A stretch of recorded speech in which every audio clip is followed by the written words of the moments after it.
UNSC के जो 5 permanent members हैं उनमें से 4 मेंबर्स इंडिया की यूएनएससी में परमानेंट मेंबरशिप को सपोर्ट करते हैं। अमेरिका हुआ, अमेरिका काफ़ी टाइम से कहता आ रहा है कि इंडिया को यूएनएससी में परमानेंट मेंबरशिप मिलनी चाहिए। रशिया हुआ तो वो तो आज से ही नहीं, काफ़ी लंबे अरसे से कहता आया है कि इंडिया को जी हाँ यूएनएससी में सदस्यता मिलनी ही चाहिए। और जो बाकी 2 कंट्रीज़ हैं फ्रांस और यूके, वो भी कई बार ये दोहरा चुके हैं कि इंडिया को यूएनएससी में जो रिफॉर्म्स हैं वो लाने चाहिए और परमानेंट मेंबरशिप भी दी जानी चाहिए। लेकिन एक देश ऐसा है इन परमानेंट 5 मेंबर्स में, that is the country of China, जो कि आज से ही नहीं काफ़ी लंबे टाइम से इंडिया की यूएनएससी में एंट्री को अपोज करता आया है, ब्लॉक करता आया है। और वो ऐसा इसलिए कर पाता है बिकॉज यूएनएससी के मेंबर्स के पास एक वीटो पावर होती है, जिसमें कि अगर एक भी कंट्री अपनी वीटो पावर का इस्तेमाल करती है तो बाकी सारी कंट्रीज के जो फैसले को अपोज कर सकती है और ब्लॉक कर सकती है। और ये कोई नई बात नहीं है, पहले भी कई बार दोहराई जा चुकी है। इवन हमारे विदेश मंत्री डॉक्टर जयशंकर भी इसको कई बार बोल चुके हैं। जगह जगह पे कहीं पर भी, इंडिया के बाहर भी जब हम यूएन की बात करते हैं तो वहाँ पर भी ये बात कई बार दोहराई गई है कि यूएनएससी में इंडिया की एंट्री को अपोज करने वाली अगर कोई कंट्री है तो वो केवल और केवल चाइना ही माना जाता है। लेकिन इस बार हमें कुछ डिफरेंट देखने को मिला है। वो डिफरेंट क्या है? जस्ट चाइना ने रिसेंटली क्या कहा है, आज से 2 दिन पहले ये खबर सामने आई थी। चाइना ने पहली बार इस चीज़ को एडमिट किया कि यूएन में और यूएनएससी में रिफॉर्म्स का होना अति आवश्यक है। साथ में ये भी एडमिट किया कि यूएन जो है वो ऐसा ना हो कि केवल कुछ ही देशों के इंटरेस्ट के लिए जो है यूएन का गलत इस्तेमाल नहीं होना चाहिए। और साथ में ये भी कहा कि डेवलपिंग कंट्रीज़ को यूएनएससी में रिप्रेजेंटेशन मिलनी चाहिए। डिसीजन मेकिंग में डेवलपिंग कंट्रीज़ का एक इक्वल जो भागीदारी है वो भी होना ज़रूरी है। ये अपने आप में बहुत ही बड़ी डेवलपमेंट है, बिकॉज पहली बात तो चाइना के द्वारा पहली बार ये कहा गया है कि यूएनएससी में रिफॉर्म्स आना ज़रूरी है। एंड साथ में डेवलपिंग कंट्रीज़ को लेकर भी चाइना ने पहली बार इस चीज़ को माना है कि इनका रिप्रेजेंटेशन होना भी बहुत ज़रूरी है। समझेंगे कि एग्जैक्टली चाइना के द्वारा जो स्टेटमेंट है वो क्या दिया गया है। एंड ऑल्सो सडनली हमें चाइना का जो ये स्टैंस है इसमें इतना बड़ा चेंज देखने को क्यों मिला है, इसको भी हम लोग समझने का प्रयास करने वाले हैं। आइए शुरू करते हैं दोस्तों मेरे साथ। मेरा नाम है अनिरुद्ध। यदि आप लोग हमें फॉलो करना चाहते हैं, हमारे लेक्चर्स के अपडेट्स को प्राप्त करना चाहते हैं, तो यहाँ पर दिए गए टेलीग्राम चैनल्स के माध्यम से ऐसा कर सकते हैं। आगे बढ़ने से पहले बताना चाहूँगा कि अनअकैडमी के अब ऑफलाइन सेंटर्स आ चुके हैं नई दिल्ली के करोल बाग में, नई दिल्ली के मुखर्जी नगर में, एंड साथ में उत्तर प्रदेश में प्रयागराज के सिविल लाइंस के एरिया में भी हमारा सेंटर आ चुका है। इन सभी सेंटर्स में आपको 2025 एवं 2026 के जो फाउंडेशन प्रोग्राम्स हैं ये अवेलेबल करवाए जाते हैं। करोल बाग सेंटर में इंग्लिश मीडियम में, मुखर्जी नगर सेंटर में हिंदी मीडियम में, और प्रयागराज में दोनों ही हिंदी और इंग्लिश के कोर्सेज अवेलेबल करवाए गए हैं। अगर आप इनमें से किसी भी कोर्स में एनरोल करना चाहते हैं तो प्रोसेस बड़ा ही सिंपल है।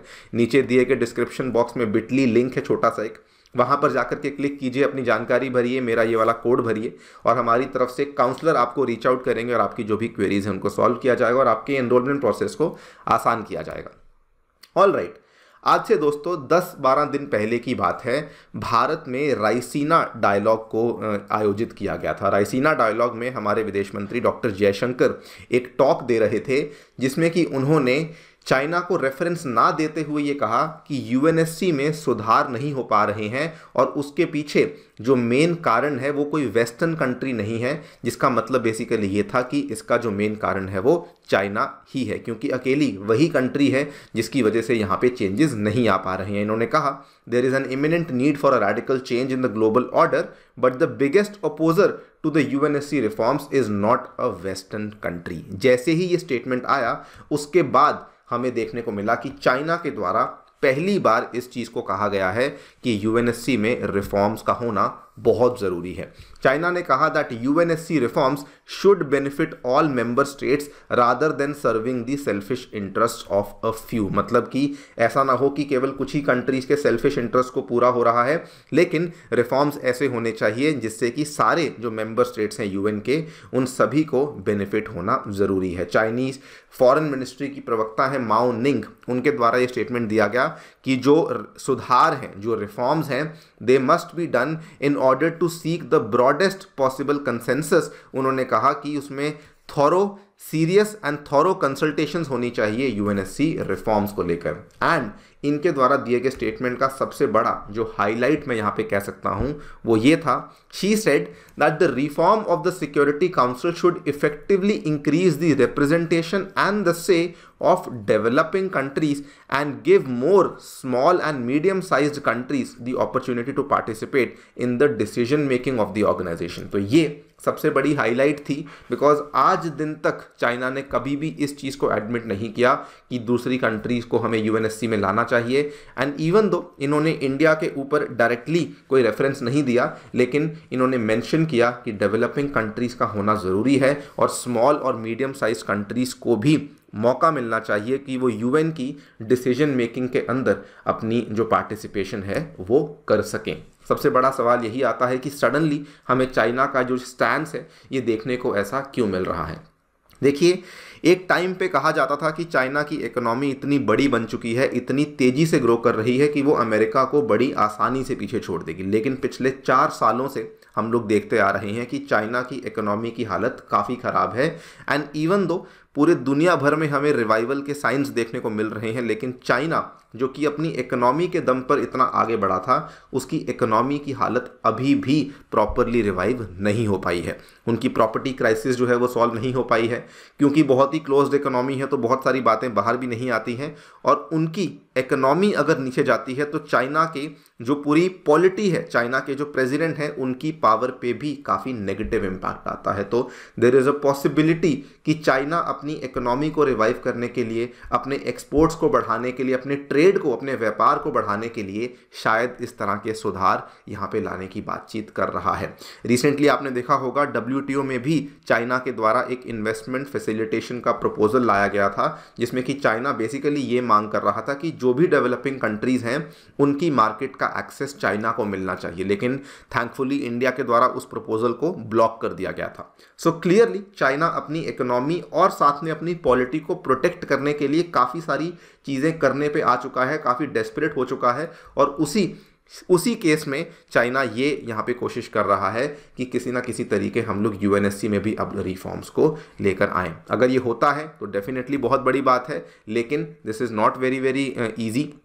इंडिया जो है वो यहाँ पर 4 और कंट्रीज़ मिलकर के यूएनएससी में एंट्री लेने की कोशिश काफ़ी लंबे टाइम से कर रहे हैं। ये 4 कंट्रीज़ जो हैं ये G4 नेशंस आपने सुना होगा, जिसमें इंडिया, ब्राज़ील, जापान और जर्मनी आते हैं। इसमें अगर हम जापान और जर्मनी को छोड़ दें तो इंडिया और ब्राज़ील डेवलपिंग कंट्रीज़ मानी जाती हैं। तो जिस तरीके से चाइना ने कहा है कि डेवलपिंग कंट्रीज़ को से मिलनी चाहिए, हिस्सेदारी मिलनी चाहिए, देयर इज़ अ पॉसिबिलिटी कि शायद इंडिया को यहाँ पर फाइनली यूएनएससी के अंदर एंट्री मिल सकती है। But we should not be over confident, because कई बार हमें देखने को मिला है कि चाइना के द्वारा जो इंडिया की कोशिश होती है टेररिस्ट डेजिग्नेट करवाने की यूएन में, वहाँ पे कई बार चाइना के द्वारा ब्लॉकिंग करी गई है at the behest of Pakistan, और उसका नुकसान इंडिया को कई बार देखने को मिला भी है। And also it is not just China जो कि यहाँ पर इंडिया को ब्लॉक कर रहा है, एक और कॉफ़ी क्लब भी बना हुआ है जो कि G4 नेशंस की यूएनएससी मेंबरशिप को ब्लॉक कर रहा है। और इस कॉफ़ी क्लब में कई सारी कंट्रीज़ आती हैं, Australia, Canada, south Korea, Argentina, Pakistan,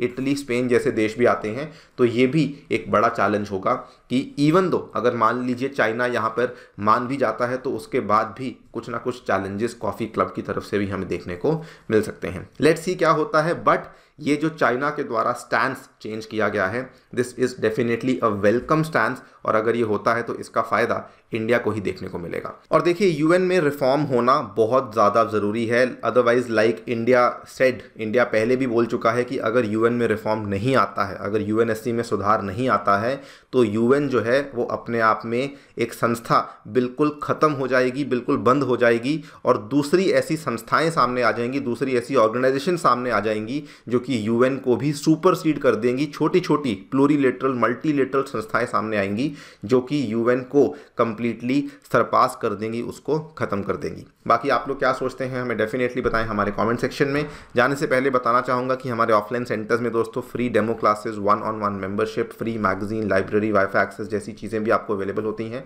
फिर भी कोई डाउट है तो नीचे दिए गए लिंक पर क्लिक करना ना भूलिएगा। Thank you so much for listening. Stay tuned and stay safe.